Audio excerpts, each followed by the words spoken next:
Hai, kembali lagi bersama saya, Chen's Kitchen.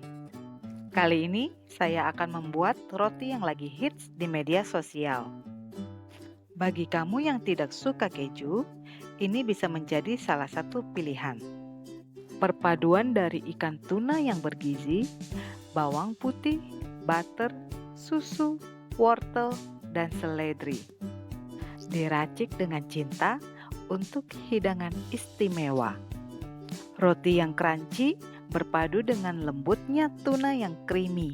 Bisa dibayangkan kan lezatnya? Yuk kita intip bahan-bahannya.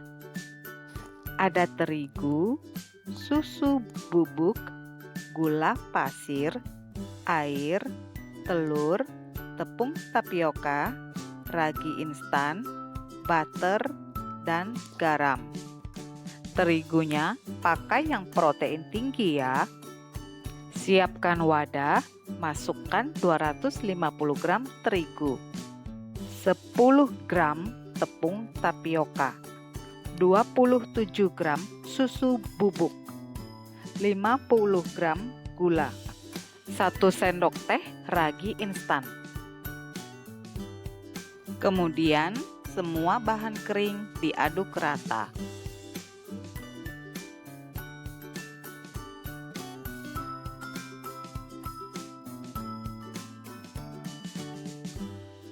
Jika sudah rata, buat lubang kecil di tengah bagian tepung. Masukkan 1 butir telur utuh sambil diaduk perlahan-lahan ya.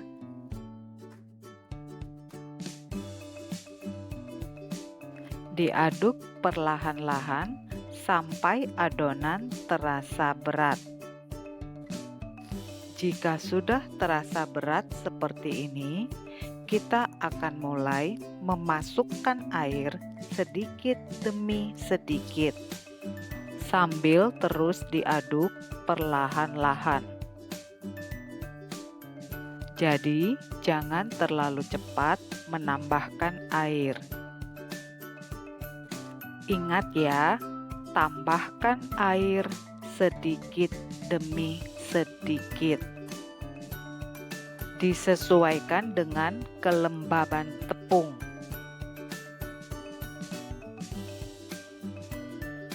Tambahkan sedikit lalu aduk lagi. Demikian seterusnya. Tambahkan sedikit lagi lalu aduk-aduk lagi. Di sini air yang saya gunakan kurang lebih 100 ml. Jumlah ini bisa kurang atau lebih ya, sesuai dengan kelembaban tepungnya. Jika sudah seperti ini, saatnya untuk mengulen dengan tangan. Ulen perlahan dengan tangan sampai tidak ada lagi tepung kering. Hentikan penambahan air jika semua tepung kering sudah dapat diulen menjadi satu gumpalan. Hasil adonan jangan sampai terlalu lembek ya. Yang sabar ya ulennya. Nah, jika sudah setengah kalis seperti ini, saatnya kita mau masukkan butter dan garam. Tandanya kalis jika sudah tidak ada lagi adonan yang menempel di mangkuk. Sekarang kita pindahkan adonan ke meja kerja. Masukkan 50 gram butter dan 5 gram garam. Diremas-remas dulu ya sampai butter dan garam tercampur rata.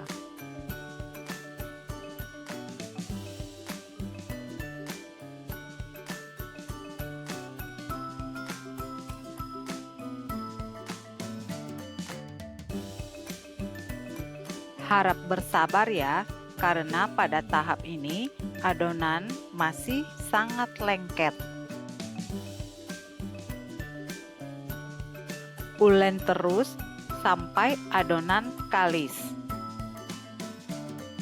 Nah, ini sudah mulai kalis. Tandanya sudah tidak lengket lagi.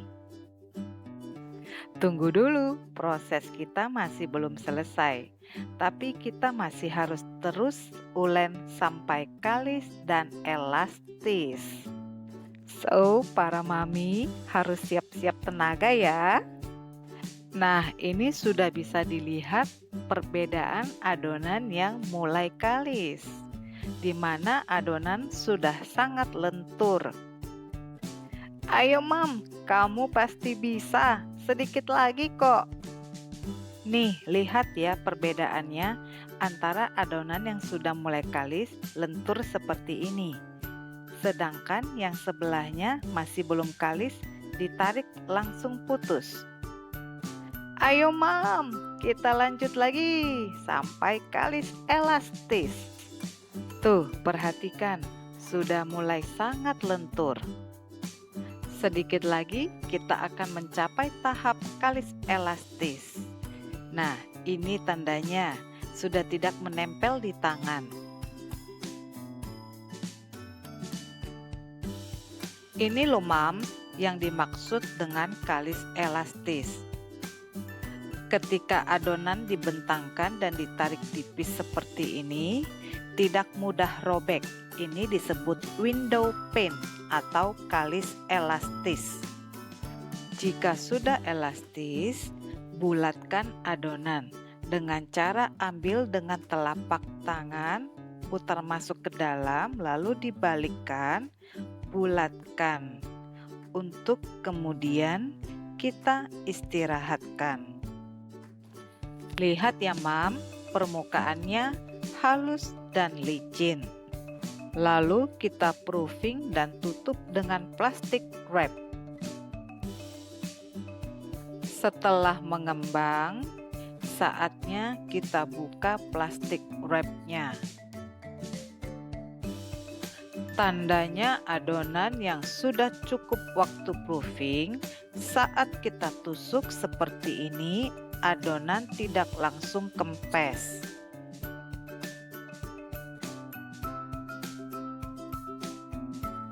Ambil adonan, lalu ulen sekedar sebentar saja untuk membuang gas yang sudah terbentuk selama proofing tadi. Ulennya jangan terlalu lama ya Mam. Lalu bagi adonan menjadi 2 bagian sama besar. Tarik adonan dari pinggir ke bagian tengah, lalu balik dan bulatkan. Usahakan permukaannya benar-benar bulat dan halus ya, supaya hasil rotinya nanti mulus. Bagi yang tidak bisa merounding adonan supaya menjadi bulat, ini saya perlihatkan cara lain. Setelah diulen sebentar, tarik adonan dari sisi luar ke bagian tengah sampai sekeliling semuanya. Nah, seperti itu ya. Lalu dibalik dan kita putar-putar sampai mendapatkan bentuk bulat yang kita inginkan.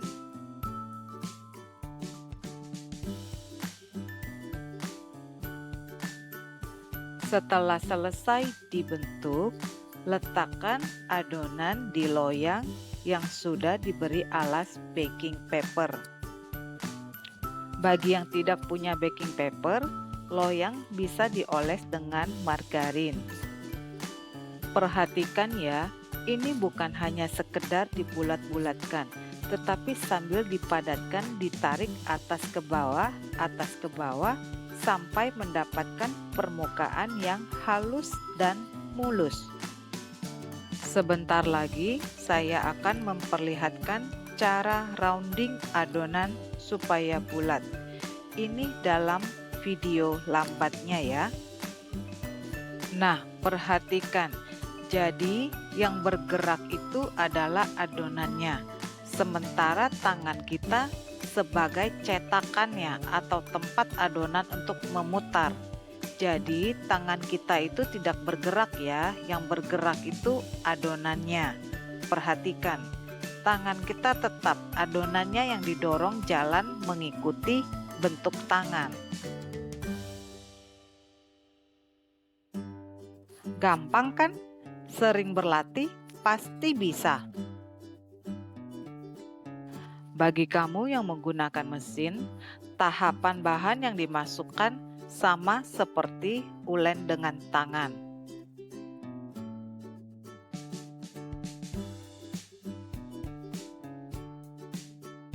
Ini tanda adonan sudah kalis, tidak menempel lagi di wadah. Biasanya hanya cukup 20 menit sejak butter dan garam dimasukkan. Bagi kamu yang menggunakan mesin, airnya boleh diganti dengan air es. Menggunakan air es dengan tujuan supaya adonan tidak cepat panas, karena mesin menghasilkan panas.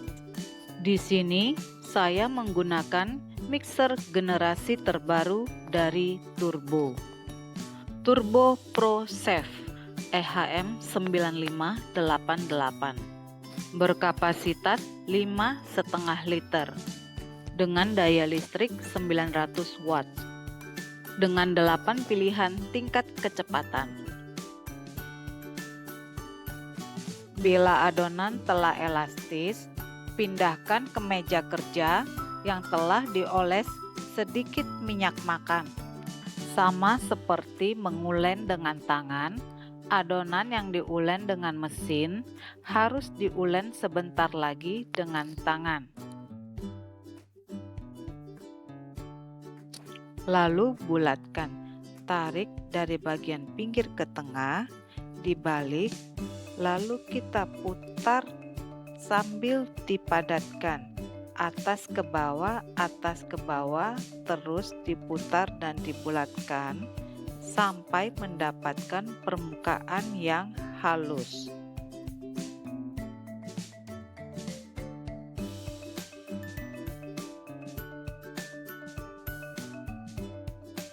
Nih, lihat ya permukaannya yang halus.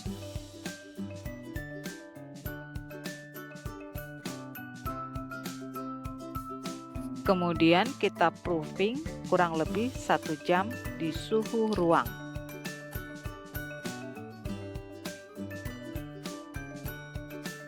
Setelah proofing, prosesnya sama seperti di awal tadi ya.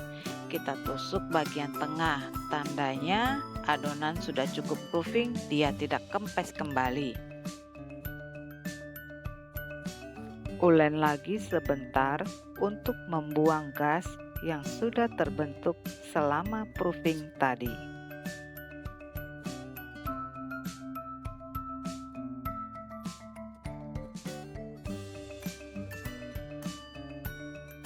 Lalu bagi adonan menjadi 2 bagian, sama seperti tadi, kita bulatkan lagi, kemudian baru kita istirahatkan.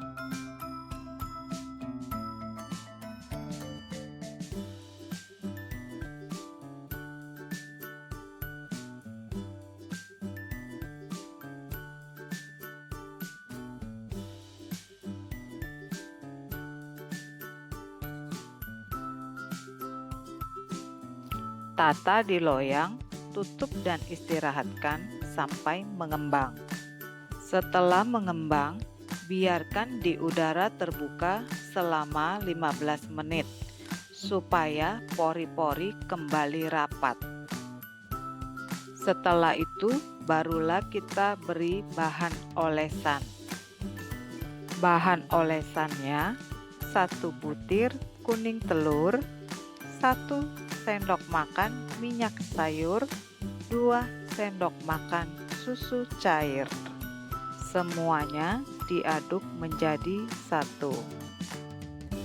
Gunakan kuas yang bulunya halus ya, supaya hasil olesannya halus. Olesnya perlahan saja ya, alias jangan ditekan kuasnya. Oh ya, ovennya kita panaskan 15 menit sebelum waktu proofing kedua berakhir ya.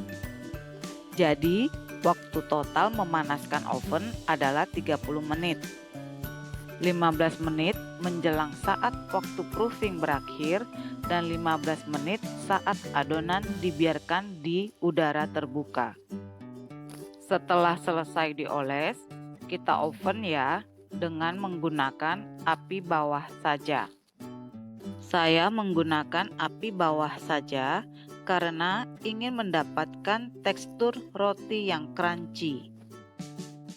Oven sampai permukaannya berwarna kecoklatan. Nah, berwarna kecoklatan seperti ini.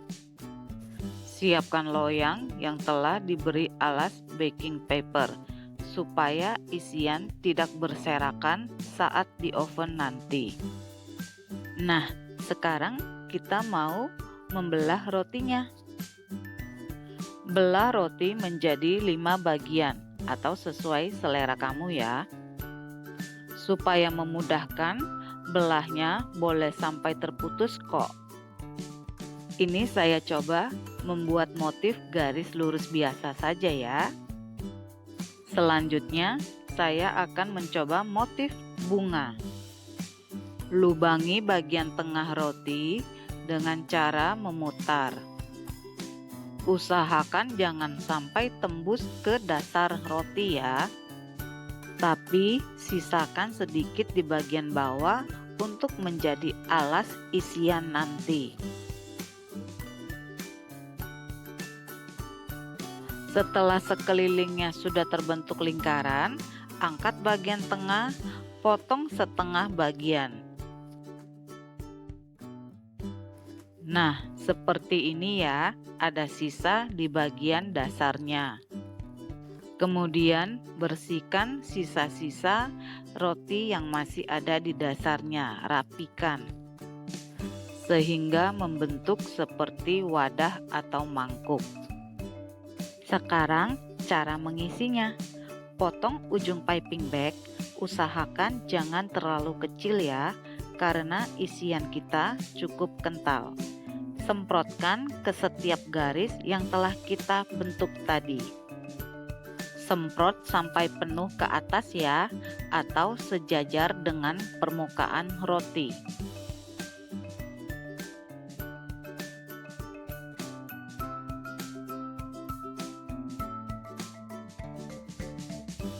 Untuk yang bentuk bunga, belah sekeliling pinggirannya menjadi 8 bagian sebagai kelopaknya.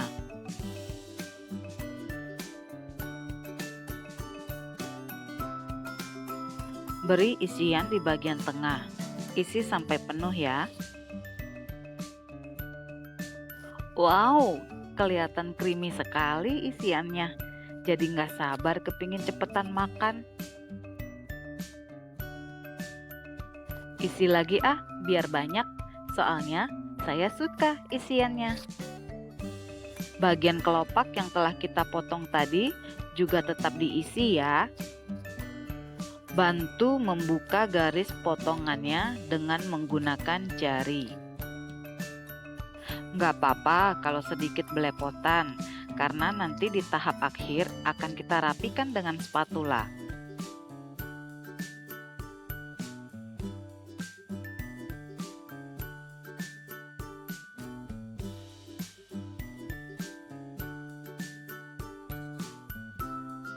Setelah rapi, potongan roti yang kita sisihkan tadi letakkan di atasnya.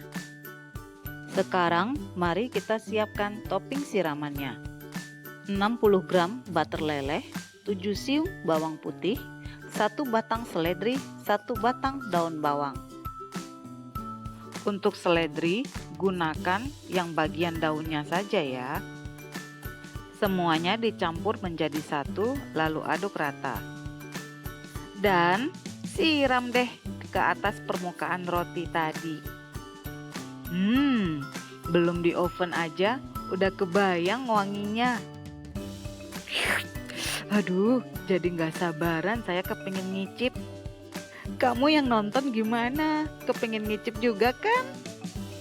Saya yakin bagi para pecinta ikan, pecinta makanan yang gurih, harum, wangi, pasti suka dengan olahan ini. Nih, coba lihat tampilannya. Yakin gak tergoda? Ini yang belum di oven loh. Gimana nanti kalau yang sudah di oven? Tisu, mana tisu? Udah ngeces nih. Oke lah, sekarang kita akan lanjut ke proses pemanggangan. Di tahap akhir ini, oven tidak perlu dipanaskan terlebih dahulu ya, dan cukup gunakan api atas saja. Untuk tahap akhir, saya menggunakan api yang cenderung kecil karena saya ingin tampilan permukaan yang crunchy. Jadi tidak perlu dilihat suhunya ya. Oven sampai permukaannya berwarna kemerahan. Ci, resep isiannya mana? Jangan khawatir, tetap dikasih kok resepnya. Yuk kita lanjut masak isiannya, masih tetap bersama Chen's Kitchen. Berikut bahan yang kita butuhkan. Daging tuna, wortel, bawang bombay, kuning telur, gula, merica, garam, bawang putih, susu kental manis, butter, seledri, jeruk nipis, dan susu cair. Untuk sensasi creamy dan kental, saya menggunakan campuran tepung terigu dan tepung tapioka cap orang desa. Seperti ini tampilan tepung tapioka cap orang desa yang biasanya saya gunakan. Tersedia dalam kemasan 500 gram, 1 kilo, dan 25 kg. Perhatikan ciri kemasannya. Ada gambar burung hong di salah satu sisinya. Seperti ini. Dan juga ada gambar naga di sisi lainnya. Bersertifikasi halal dari MUI. Perizinan lengkap BPOM dan PIRT.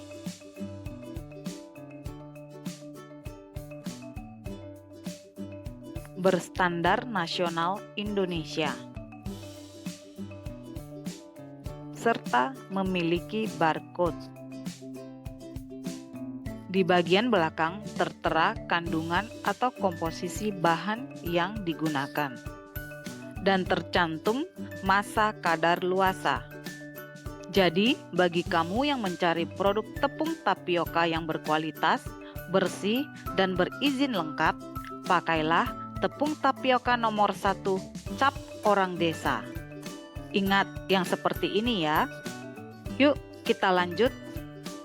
Daging tuna yang sudah dikukus dan disuir, sirami dengan air jeruk nipis. Ini bertujuan menghilangkan aroma amis dari ikan. Cukup sekitar 2 sendok makan saja ya air jeruk nipisnya. Kemudian diaduk sampai benar-benar merata dan air jeruk nipis meresap di ikan. Panaskan minyak, tumis 4 siung bawang putih cincang sampai harum. Masukkan 50 gram bawang bombay yang dipotong dadu. Tumis sampai bawang bombay benar-benar layu. Masukkan 60 gram wortel yang telah dipotong dadu. Tumis sampai wortel layu. Dan masukkan daging tuna yang telah dimarinasi tadi. Aduk rata, tumis beberapa saat sampai daging tuna terkena panas secara merata. Masukkan garam, aduk rata, kemudian setengah sendok teh merica, diaduk rata lagi.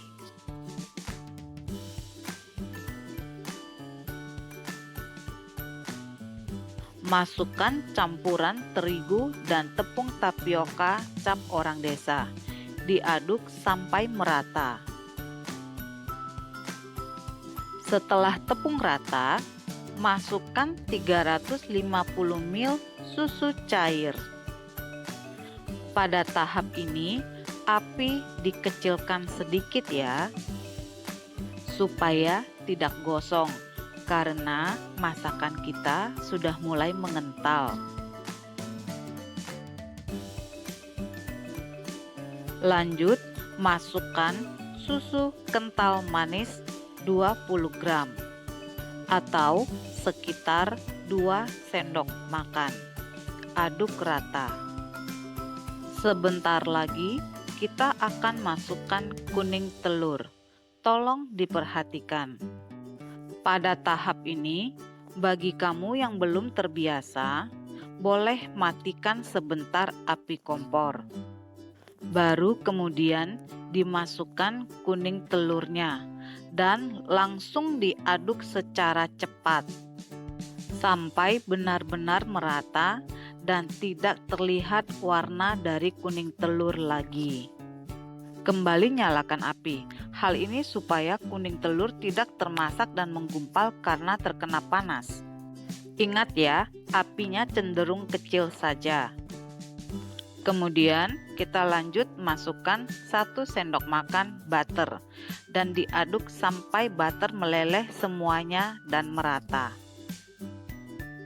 Masak sambil terus diaduk sampai meletup-letup seperti ini. Ingat ya, harus terus diaduk supaya tidak lengket di kuali. Kalau saya ini memang memakai kuali anti lengket. Masak terus sampai meletup dan mencapai kekentalan yang kita inginkan.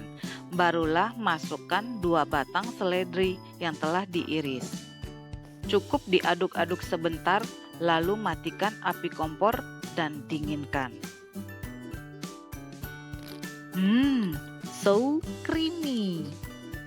Oh ya, bagi kamu yang suka aroma rempah, di tahap akhir kamu boleh menambahkan bubuk pala bersama dengan seledri tadi, lalu diaduk rata. Setelah dingin, pindahkan ke dalam piping bag. Di sini saya menggunakan piping bag yang bisa dipakai berulang kali ya, dan tidak licin karena di bagian luar ada butiran-butiran kasar supaya memudahkan tangan untuk menggenggam bila adonan licin atau berminyak. Inilah resep tuna garlic bread kita hari ini. Selain putih telur, penambahan tepung tapioka cap orang desa dapat membuat tekstur roti crunchy di luar tapi tetap lembut di dalam. Terima kasih untuk kamu semua yang telah sabar menonton video ini dari awal hingga akhir. Stay tune terus, tetap bersama Chen's Kitchen ya. Bukan hanya resep, tetapi kamu juga akan diberitahu tips dan triks dalam memasak maupun baking. Demikian resep kita hari ini. Bagikan bila video ini bermanfaat untukmu. Dan ingat untuk subscribe jika ingin mendapatkan resep-resep terbaru dari Chen's Kitchen. Thank you for watching. Thank you for listening. Thank you for learning. And of course, thank you for subscribing my channel. Happy cooking, happy baking. Selamat mencoba. Salam hangat dari Chen's Kitchen. See you.